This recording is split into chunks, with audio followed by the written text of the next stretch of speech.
भक्ति के बालकों को जवान कर दिया। इस भागवत महापुराण में दो महामंत्र आए हैं, दो महामंत्र आए। एक तो ऐसा महामंत्र आया है महाराज कि जिसमें लिखा है जरा युष्मान न बाध्यते।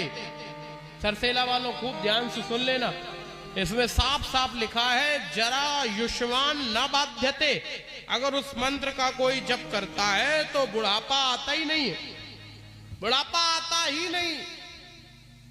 कुछ लोग कह रहे होंगे महाराज ये बोले तुम कहां बने रहे, मान लो जो आ गया है तब तो जाने की उम्मीद ना करना। हाँ, एक लोग हमसे ही पूछने लगे महाराज एक बात बताओ। हमने कहा क्या? बोले जैसे मान लो बचपन आया चला गया, मान लो जवानी आई फिर चली गई, ये बुढ़ापा जाता नहीं है, इसका कोई उपाय नहीं है। हमने कहा तुम्हारा क्या मतलब ये भी चला जाए? ये बुढ़ापा जाने वाला नहीं है, तो लिवाए के ही जाएगा, समझ लेना।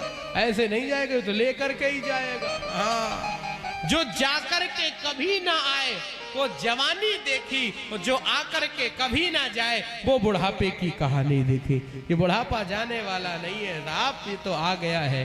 और एक बात याद कर लो, भागवत महापुराण का एक बार आद्योपांत दर्शन जो कर लेगा उससे ये बात पता चल जाएगी कि बचपन आना, जवानी आना, बूढ़ा होना, छोटा होना, बड़ा होना, ये सब इस शरीर की प्रक्रियाएं हैं। इन शरीर के हमारा कोई लेना देना नहीं है। माता की कोख से जब हम धरती पे गिरे तो जरा से थे, और फिर 10 साल के थे तो थोड़े बड़े थे, तो फिर जब 20 के हुए तो थोड़े और बड़े हो गए, फिर जब अब 60-65 के हो गए, 70 के हो गए तो और बड़े हो गए। तो बुढ़ापे से हमारा शरीर का क्या, शरीर का लेना देना है? हमारा कोई लेना देना नहीं है। हम तो नैनम चिंदंती शस्त्राणी नैनम दहति च पावका।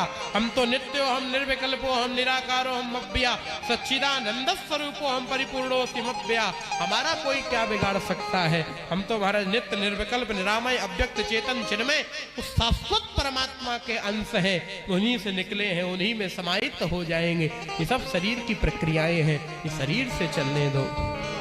तो आज भक्ति के बालक जवान हो गए। एक महामंत्र आया है जरा युष्मान न बाध्यते, और एक और मैं चर्चा कर रहा था कि भागवत जी का अगर कोई श्रवण करता है तो कोई भूत हो, प्रेत हो, पिशाच हो,